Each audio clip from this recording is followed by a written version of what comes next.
ഏറ്റവും പ്രിയപ്പെട്ട ജില്ലയിലെ സഹപ്രവർത്തകര്, ഈ പരിപാടിയിൽ പങ്കെടുത്തുകൊണ്ടിരിക്കുന്ന ഇരിങ്ങാലക്കുടയിൽ സ്വപ്നതുല്യമായിട്ടുള്ള മുന്നേറ്റത്തിന് ചുക്കാൻ പിടിച്ച ബൂത്ത് പ്രസിഡന്റുമാർ, ബൂത്ത് ഇൻചാർജുമാർ, മറ്റ് പ്രിയപ്പെട്ടവരെ എല്ലാവർക്കും നമസ്കാരം. ഇന്നത്തെ ദിവസം നമ്മുടെ ഭാരതീയ ജനതാ പാർട്ടിയുടെ ആദ്യ രൂപമായ ജനസംഘത്തിന്റെ സ്ഥാപകൻ ഡോക്ടർ ശ്യാമപ്രസാദ് മുഖർജിയുടെ ബലിദാന ദിനമാണ്. ശ്യാമപ്രസാദ് മുഖർജിയെ കുറിച്ച് നമുക്ക് എല്ലാവർക്കും അറിയാം.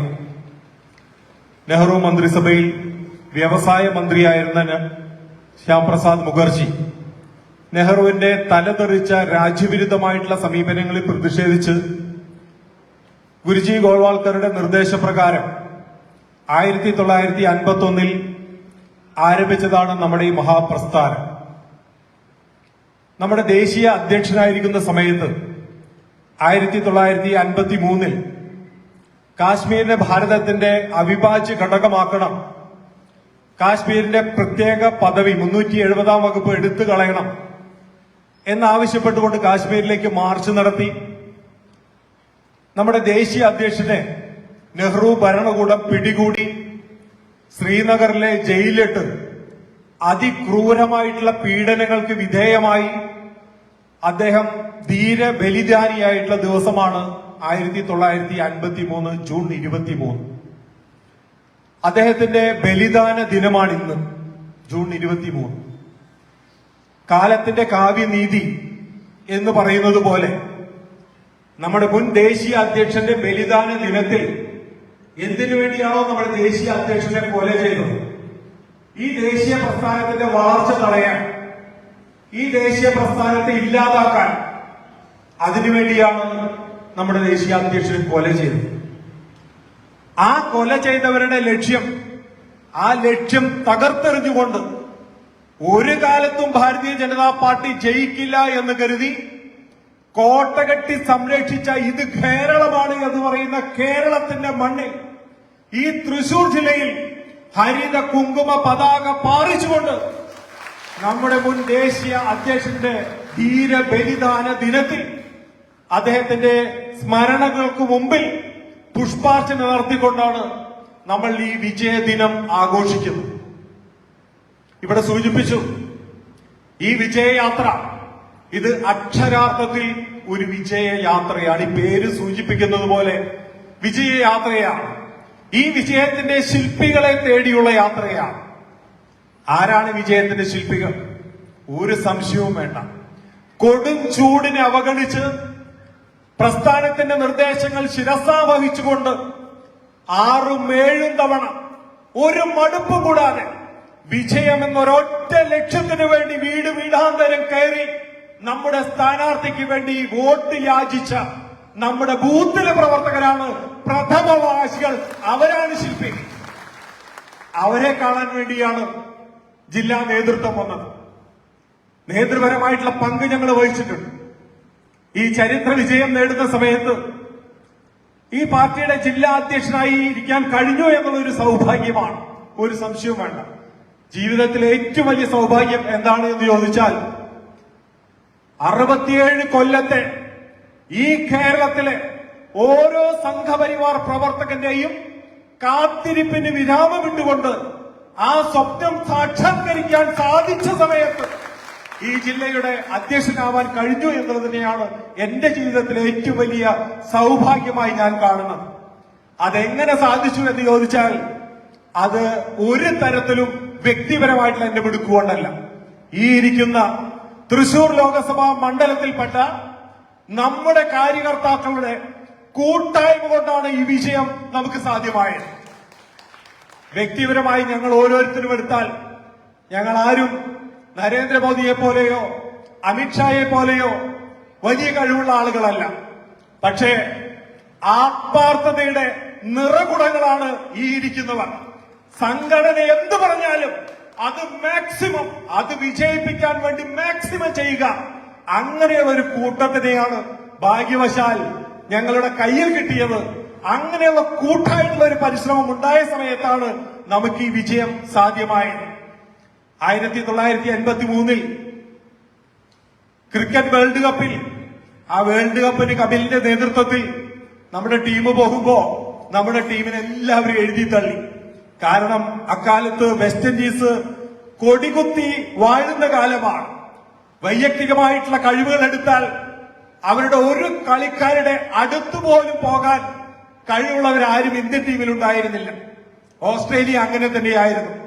പക്ഷേ 1983 ആ വേൾഡ് കപ്പ് കപിലിനെ ഉയർത്തിപ്പിടിച്ച സമയത്ത് പറഞ്ഞു, ഇതാ കപിലിന്റെ ചെകുത്താന്മാർ, ആത്മാർത്ഥതയുടെ ഒരു കൂട്ടമാണ് ഇന്ത്യ ടീമിനെ നയിച്ചത്.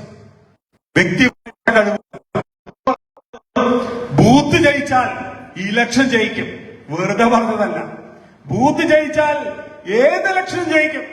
പലരും നമ്മളെ നിരുത്സാഹപ്പെടുത്തി. ഒരു സീറ്റിൽ പോലും MLA ഇല്ല. 7 നിയമസഭാ സീറ്റിൽ പച്ച തൊട്ടിട്ടില്ല. എന്നാൽ 1ാം സ്ഥാനം പോട്ടെ, 2ാം സ്ഥാനം പോലുമില്ല. അങ്ങനെ 1ാം സ്ഥാനവും 2ാം സ്ഥാനവും ഒരു നിയമസഭാ മണ്ഡലത്തിൽ പോലും പിടിക്കാൻ സാധിക്കാത്തൊരു പാർട്ടി ലോകസഭ പിടിക്കാൻ വരുന്നു എന്ന് രാഷ്ട്രീയ നിരീക്ഷകരും എതിരാളികളും മാപ്രകളും നമ്മൾ പരിഹസിച്ച സമയത്ത് നമ്മൾ പറഞ്ഞു, ബൂത്ത് ജയിച്ചാൽ ഏത് ഇലക്ഷനിൽ ഞങ്ങൾ ജയിക്കും, നമ്മൾ നേടിയെടുത്തില്ലേ വിജയം. പ്രിയപ്പെട്ടവരെ, ചെറിയ വിജയമല്ല. ഈ കേരളത്തിലെ മുഴുവൻ സംഘപരിവാർ പ്രവർത്തകന്മാർക്ക് വേണ്ടിയാണ് ഈ വിജയം നമ്മൾ നേടിയെടുത്തത്. ഒരു കാലത്തും വലിയ തെരഞ്ഞെടുപ്പുകൾ കേരളത്തിൽ ജയിക്കാൻ സാധിക്കില്ലെന്ന ആ അന്ധവിശ്വാസങ്ങളെ മുഴുവൻ തകർത്തെറിഞ്ഞുകൊണ്ടാണ് ചരിത്ര വിജയം ഈ തൃശൂരിന്റെ മണ്ണിൽ നമ്മൾ നേടിയത്. ഇത് ചരിത്ര വിജയമാണ്. ഇതിനെ ചരിത്ര വിജയം. കാരണം കേരളത്തിൽ ആദ്യമായി താമര ചിഹ്നത്തിൽ മത്സരിച്ച് ഒരു ലോകസഭാ സ്ഥാനാർത്ഥി ജയിക്കുക എന്നുള്ള ചരിത്രമാണ് തൃശൂരിൽ നമ്മൾ നേടിയെടുത്തത്. അതിനെയാണ് ചരിത്രം എന്ന് പറയുന്നത്. കേരളത്തിന്റെ ചരിത്രം. ഇതുവരെ ആർക്കും സാധിക്കാത്ത ആ വലിയ നേട്ടമാണ് കേരളത്തിൽ നമ്മൾ എത്തിപ്പിടിച്ചത്. ഒരുപാട് ഈ വിജയത്തെക്കുറിച്ച് ഒരുപാട് നമുക്ക് പറയാൻ, അത്രയും അഭിമാനിക്കാവുന്ന വലിയ വിജയം, ചരിത്രത്തിന്റെ തങ്കലിപികളിൽ സ്ഥാനം പിടിച്ച വിജയം. എന്തുകൊണ്ടാണ് ഈ ചരിത്രം എന്ന് പറയുന്നത്? ചരിത്രം ഒരിക്കലും മാറ്റാൻ സാധ്യമല്ല. ഇനി നമുക്ക് നിരവധി എംപിമാരുണ്ടാകാം. കേരളം ഭരണം നമ്മൾ പിടിക്കാം. പക്ഷേ കേരളത്തിൽ ആദ്യമായി ജയിച്ചത് ഈ തൃശ്ശൂരിൽ നിന്നാണ് എന്ന ചരിത്രം, ആ ചരിത്രം ഒരു കാലത്തും മാറാൻ പോകുന്നില്ല. എല്ലാ രാഷ്ട്രീയ നിരീക്ഷകരും നമ്മളൊക്കെയും കുറച്ചു കാലങ്ങൾക്ക് മുമ്പ് വിശ്വസിച്ചു കേരളത്തിൽ BJPയുടെ എല്ലാ കാലത്തെയും ശക്തി കേന്ദ്രങ്ങളായ തിരുവനന്തപുരത്തോ കാസർഗോഡോ അവിടെ ആയിരിക്കാം ആദ്യമായി താമര വിരിയുക. പക്ഷേ ഒരു 3 വർഷം മുമ്പ് നമ്മളൊരു പ്രതിജ്ഞ ചെയ്തു, കേരളത്തിന്റെ മണ്ണിൽ ആദ്യമായി ലോകസഭയിൽ താമര വിരിയുന്നത് തൃശ്ശൂരിലായിരിക്കുമെന്ന ഒരു പ്രതിജ്ഞ നമ്മൾ എടുത്തു. ആ പ്രതിജ്ഞയാണ് പ്രിയപ്പെട്ടവരെ ഈ 2024 തെരഞ്ഞെടുപ്പിൽ നമ്മൾ ഒരുമിച്ച് നിന്ന് ആ ചരിത്രമാണ് നമ്മൾ നേടിയെടുത്തത്. നിങ്ങൾ നോക്കൂ, ഇതൊരു ഒറ്റപ്പെട്ട വിജയമോ അപ്രതീക്ഷിതമായിട്ടുള്ള വിജയമോ ഭാഗ്യം കൊണ്ട് ലഭിച്ച വിജയമോ അല്ല. 3,400,000 വോട്ടിനാണ് നമ്മൾ വിജയിച്ചത്. 3,400,000 വോട്ടിന് 5,000 വോട്ടിന് വിജയിക്കുമെന്ന് പറഞ്ഞ ചില ആളുകളുണ്ട്. ഞങ്ങൾ ജയിച്ചാൽ മാക്സിമം പോയാൽ 5,000 വോട്ട്. പക്ഷെ നമ്മൾ ജയിച്ചത് 75,000 വോട്ടിനാണ്. 7 നിയമസഭാ മണ്ഡലങ്ങളിൽ 5 നിയമസഭാ മണ്ഡലങ്ങളും 7 നിയമസഭാ മണ്ഡലങ്ങളിൽ 6 നിയമസഭാ മണ്ഡലങ്ങളിലും ലീഡ് പിടിച്ചെടുക്കാൻ വേണ്ടി നമുക്ക് സാധിച്ചു. കൃത്യമായിട്ടുള്ള പ്രവർത്തന പദ്ധതി ഉണ്ടായിരുന്നു നമുക്ക്. 1275 ബൂത്തുണ്ട് തൃശൂർ ലോകസഭാ മണ്ഡലത്തിൽ. നമ്മളൊരു ലക്ഷ്യം വെച്ചു. നമ്മുടെ സംഘടനാ നേതൃത്വം നമുക്ക് മുന്നിൽ ഒരു ലക്ഷ്യം വെച്ചു. ഈ 1275 1000 ബൂത്ത് മിനിമം 1ാം സ്ഥാനം ലക്ഷ്യം വെച്ചുകൊണ്ട് പ്രവർത്തിക്കാൻ നമുക്ക് സാധിക്കണം. മിനിമം ഒരു 600 ബൂത്തിലെങ്കിലും 1ാം സ്ഥാനം പിടിക്കാൻ നമുക്ക് സാധിക്കണം. ഓരോ വോട്ടർ പട്ടികയും പഠിച്ച് വോട്ടറുടെ തലയെണ്ണി കൃത്യമായി ലക്ഷ്യം വെച്ച് ഇത്ര വോട്ട് പിടിക്കണമെന്ന ലക്ഷ്യത്തോടു കൂടിയിട്ടാണ് നമ്മൾ പ്രവർത്തിച്ചത്. റിസൾട്ട് വന്ന സമയത്ത് നമ്മൾ ലക്ഷ്യം വെച്ചത് 1000 ബൂത്താണ്. നമ്മൾ ഒന്നാം സ്ഥാനത്ത് വന്നത് 694 ബൂത്തിലാണ്. നമ്മൾ രണ്ടാം സ്ഥാനത്ത് വന്നത് 306 ബൂത്തിലാണ്. രണ്ടു കൂടി നിങ്ങൾ കൂട്ടിയാൽ അതിന്റെ ഉത്തരം 1000 എന്നാണ്. 1001 999 1000 ബൂത്തിൽ 1ഉം 2ഉം സ്ഥാനത്തെത്താൻ നമുക്ക് സാധിച്ചു. കൃത്യമായിട്ടുള്ള കാൽക്കുലേഷനാണ്. നമ്മുടെ ഇലക്ഷൻ ശേഷം സംസ്ഥാന നേതൃയോഗം ചേർന്നു. ബൂത്തിൽ നിന്ന് നമ്മൾ കണക്കെടുത്തു. ആ കണക്കുകൾ എല്ലാ ലോക്സഭാ മണ്ഡലവും നമ്മുടെ സ്റ്റേറ്റ് കമ്മിറ്റിയിൽ അവതരിപ്പിച്ചു. നമ്മളും അവതരിപ്പിച്ചു കണക്ക്. എന്തായിരുന്നു നമ്മുടെ കണക്ക്? ഏറ്റവും കുറവ് വോട്ട് എങ്ങനെ കുറഞ്ഞാൽ ആകാശം പൊട്ടി വീണാലും ഇനി എന്തൊക്കെ സംഭവിച്ചാലും തൃശൂർ ലോക്സഭാ മണ്ഡലത്തിൽ ഏറ്റവും കുറവ് താമര ചിഹ്നത്തിൽ 3,84,000 വോട്ട് ഞങ്ങൾ പിടിക്കും. ഇത് ബൂത്തിൽ നിന്നുള്ള കണക്കാണ്. ഏറ്റവും കൂടിയ 4,44,000 വോട്ട്. അങ്ങനെ ഏറ്റവും കുറവ് ഏറ്റവും കൂടുതൽ അങ്ങനെ രണ്ട് കണക്ക്. അതിന്റെ ശരാശരി ഏറ്റവും കുറവ് 3,84, ഏറ്റവും കൂടിയ 4,44. ഇത് രണ്ടും കൂടി കൂട്ടി 2 കൊണ്ട് ഹരിക്കുന്നതാണ് ശരാശരി. അങ്ങനെ ശരാശരി നമ്മൾ അവതരിപ്പിച്ചു. ആ കണക്ക് 4,14,000 എന്നായിരുന്നു. നമ്മൾ 4,13,000 വോട്ട് നമ്മൾ നേടി. കൃത്യ കണക്കാണ്. അല്ലാതെ ഇത് ചക്കിട്ടപ്പോ പോയത് ചന്തോന്നല്ല.